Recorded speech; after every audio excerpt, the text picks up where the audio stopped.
Esse é uma cápsula e nós vamos falar agora de um tweet do Ricardo Feltrin aqui que está dando o que falar. Eu acredito que seja verdadeiro mesmo, olha só aqui, ó. Ordem nas redações da Globo é de ofensiva total pela regulamentação das redes. Está vetado chamar convidados que sejam contrários à censura. Pela segunda vez em 60 anos, a Globo apoia uma ditadura. A história se repete como farsa. Olha o que eu falo para vocês aqui, eu falo ó, há um tempão, a gente está repetindo os mesmos passos de 64, e de novo a Globo está do lado errado, a Globo ficou do lado da ditadura em 64 e está ficando do lado da ditadura de novo agora, e pelo mesmo motivo, dinheiro. Pelo mesmo motivo, a Rede Globo lá em 64 era uma emissora pequena, resolveu ficar do lado dos milico para poder ganhar dinheiro, e ganhou dinheiro. A Rede Globo que você conhece hoje, esse gigante da comunicação, existe. Por quê? Porque recebeu apoio dos militares no início lá, a TV Tupi, que era a grande TV na época, acabou falindo, e aí a Rede Globo foi lá e mamou nas tetas dos militares, ou em alguma outra coisa dos militares, e acabou enchendo de dinheiro, virando essa superpotência que é hoje. Não estou dizendo que a Rede Globo não tenha méritos, tenha pessoas excelentes da Rede Globo com alta capacidade e coisa e tal, mas não tenha dúvida que muito disso foi em função exatamente de puxa-saquismo ditatorial, né? E agora, de novo, a Rede Globo fica outra vez do lado errado da história, defendendo censura. Olha só, tem um monte de coisa que você pode olhar para o caso e dizer: ah, Peter, mas você fala que o Xandão é um ditador, mas não é bem assim, porque ele não está fazendo. Você está criticando ele aí, como é que pode? Se fosse uma ditadura, você não poderia criticar e coisa e tal. Eu vou falar um negócio para vocês, ditadura começa assim mesmo. Quando começou o regime dos militares lá atrás, não era, tanto que todo mundo sabe, o auge da ditadura foi 68, o golpe foi 64, foram 4 anos depois que a coisa realmente engrossou. A coisa vai crescendo até chegar num limite insuportável e ficar naquela ditadura, ficar naquela coisa terrível durante um tempo. Então, assim, tem coisas que você pode questionar sobre se isso é uma ditadura ou não, mas na questão de liberdade de expressão não tem o que dizer. Todo mundo sabe que isso aqui é censura, que o que o pessoal quer é censura. É um absurdo esse tipo de coisa, a Rede Globo, que sempre lutou contra a censura, ficar do lado da ditadura nesse momento, né? E tá ficando do lado da ditadura de novo, pelo mesmo motivo que ficou lá em 64. Pelo dinheiro. Essa notícia foi sugerida por Aposentão ao som do The Trees do Rush, Carlos e várias outras pessoas. Obrigado aí ao pessoal que sugeriu notícias lá no nosso site, no visãolibertaria.com, e obrigado a você que está assistindo o nosso vídeo. Se você gosta do nosso conteúdo, por favor, deixe o seu like e se inscreva aqui no canal, né? Pois bem, olha que coisa, né? Eu falo isso aqui há um tempão. A similaridade entre o que está acontecendo agora e o que aconteceu em 64 é muito grande. Em 64 também havia um suposto golpe de Estado, né? O Jango ia dar o golpe, era isso que o pessoal alegava, né? O Brizola foi com o Jango, fez um discurso e coisa e tal, ia dar o golpe. E aí os militares entraram para quê? Meu amigo, os militares não tomaram o poder falando que, não, vamos implantar uma ditadura aqui. Não, não foi assim, não é assim que funciona, não. Eles entraram dizendo que vamos impedir o golpe do Jango. É sempre assim, o golpe é para... A ditadura entra para dizer que está impedindo o golpe, que o outro lado ia dar o golpe, então a gente está aqui protegendo a democracia, protegendo as instituições. Foi isso que os militares falaram em 64, né? E por isso que a Rede Globo ficou do lado deles, e um monte de gente ficou do lado deles. E ficou todo mundo aplaudindo ali. Naquela época você não tinha informação descentralizada e distribuída, eles acabaram convencendo muita gente nessa história. Resultado final da coisa, no primeiro momento, você pode até dizer que as intenções dos militares eram boas. Eu já falei para vocês, eu acho pouco provável que tivesse de fato um golpe comunista no Brasil naquela época. O Jango era um idiota, o Jango queria um golpe militar no Brasil, lógico que ele queria, mas ele teria força para dar um golpe militar no Brasil naquela época, um golpe comunista no Brasil? Não teria. Ah, mas ele tinha apoio de Cuba, apoio da União Soviética, coisa, mas não tinha dos Estados Unidos, não ia conseguir dar golpe no Brasil. O Brasil é um país grande demais para dar um golpe como aconteceu em Cuba, né? Uma coisa é um golpe numa ilhotazinha desse tamanhozinho, outra coisa é um golpe no Brasil, num país desse tamanho, né? Então, assim, não teria golpe do Jango, eu acho pouco provável isso, né? É lógico, história alternativa a gente nunca sabe, né? Ninguém nunca vai saber se teria ou não teria, se tivesse acontecido isso, teria acontecido aquilo. Simplesmente não dá para saber, mas eu acho muito pouco provável. O que eu quero só chamar a atenção é a mesma coisa.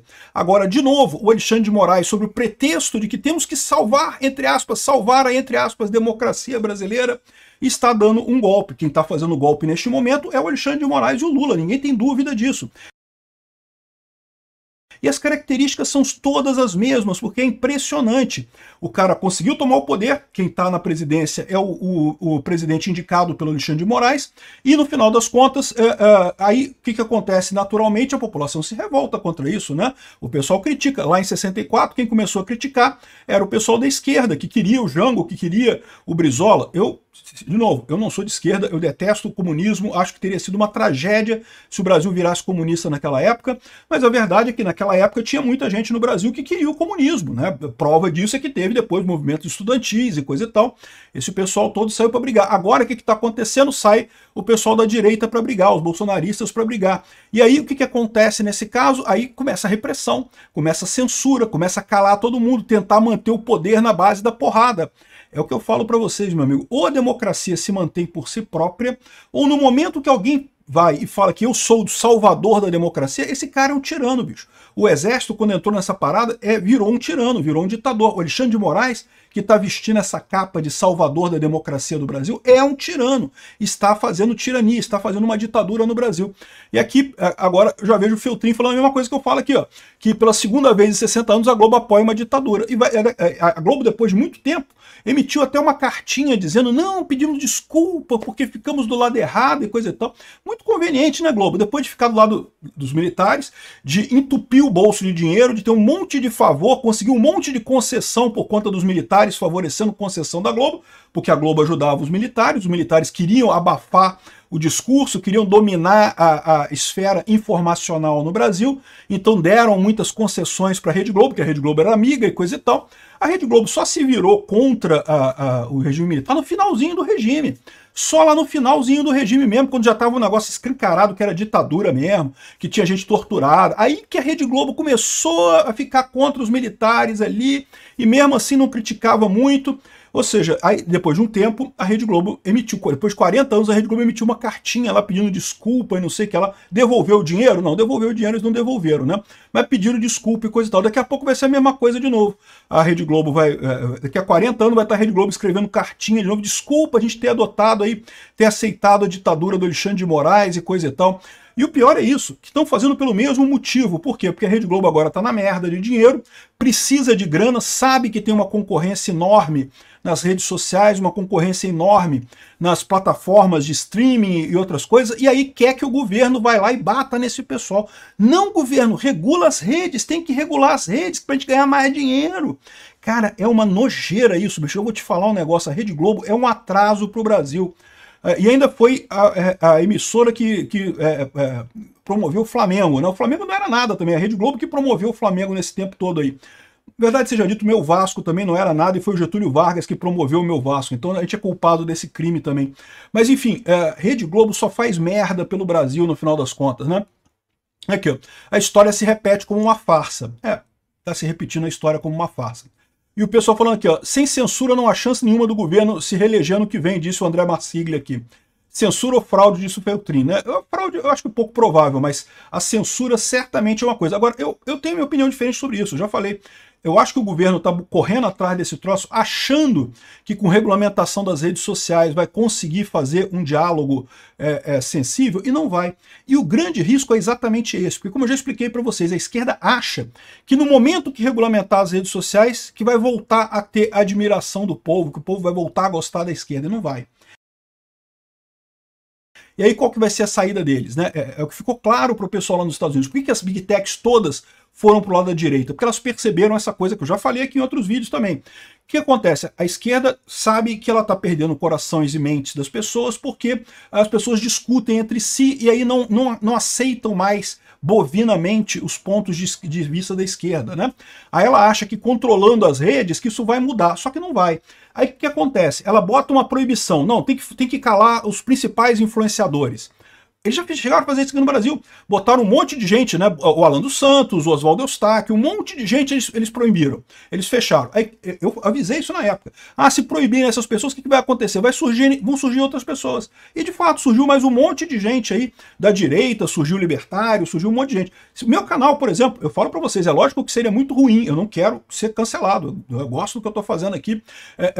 Mas Vamos supor que cancelem o meu canal. Você acha que vai fazer diferença? Não vai fazer diferença, porque vai surgir um monte de outros canais libertários falando a mesma coisa que eu falo, e vão crescer, e vão ter espaço, e as ideias vão continuar circulando do mesmo jeito. Só que aí você pode pensar assim, então Peter, não tem problema, pode regular, porque não vai ter problema. Não, o problema é justamente esse, porque esse pessoal não vai recuar. No que eles botarem um monte de proibição e ver que não está funcionando, o que eles vão falar? Tem que proibir mais. Aí vão tentar secar mais um monte de gente. Daqui a pouco vão tá cancelando o canal de 1000 inscritos. Vai estar sendo cancelado porque não, que não pode, que não sei o que é lá.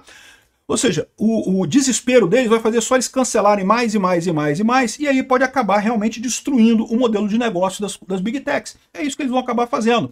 Então é por isso que as Big Techs perceberam que, embora o fato de fazer essa regulamentação, né, o que eles estavam fazendo antes, as Big Techs estavam embarcando nessa antes, vocês lembram? Eles queriam uma regulamentação, porque eles pensavam assim, não, a gente vai fazer uma regulamentação, não vai mudar muita coisa, a gente vai ter que cancelar um canal ou outro, cancelar um canal ou outro pro YouTube faz diferença nenhuma. Mas o problema é que eles perceberam isso. Eles vão cancelar um monte de canal e não vai mudar a posição do povo brasileiro sobre isso. Aí qual vai ser a resposta do governo? Voltar atrás? Não, cancelar mais canais. E depois cancelar mais canais ainda. E daqui a pouco cancelar outros canais ainda. E daí a pouco vai cancelar todo mundo e ninguém vai poder falar na rede social, porque, né, senão, se alguém falar na rede social, o governo perde o debate, né? Então este é o problema. Embora isso seja altamente inefetivo, isso não significa que não seja extremamente danoso.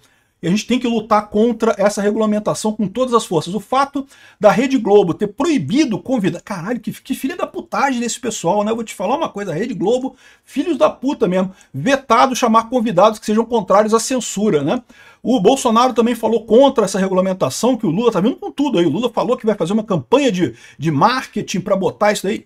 Eu repito o que eu já falei aqui, eu acho pouco provável o Lula conseguir aprovar qualquer regulamentação que seja no Congresso, né? Se ele não conseguiu em maio de 2023, quando ele estava no auge da popularidade, agora ele não vai aprovar nada, ao contrário, vai comprar briga com o Congresso, vai comprar briga com o Senado e não vai aprovar porcaria nenhuma.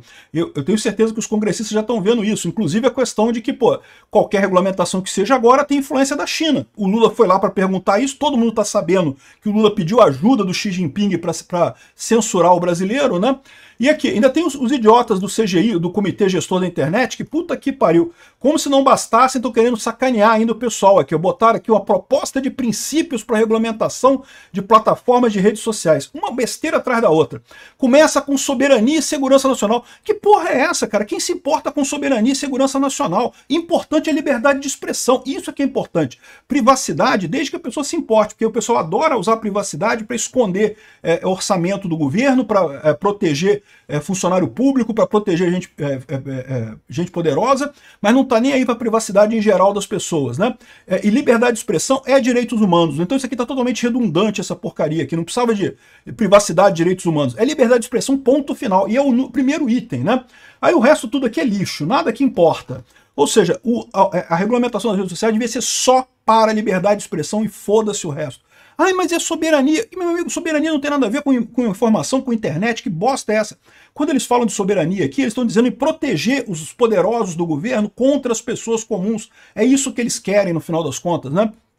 É só você ver o caso da Lei Magnitsky com Alexandre de Moraes. O que eles estão chamando de soberania nacional? Não, temos que proteger o nosso todo-poderoso lá, que não precisa de proteção nenhuma, que tem guarda 24 horas por dia. Se precisar ferrar todo mundo, ferra, mas ele não pode ser atingido, né? Ou seja, soberania é proteção de poderosos. Esquece essa porra. Enfim, um absurdo, espero que isso não passe, essa regulamentação, vamos ver o que vai acontecer. Eu acho que não vai passar, tá? Mas aí que tá a minha preocupação, que eu já falei no outro vídeo, é que o Lula vai jogar isso pro STF, vai tentar aprovar isso lá no STF. Vamos ver o que vai acontecer.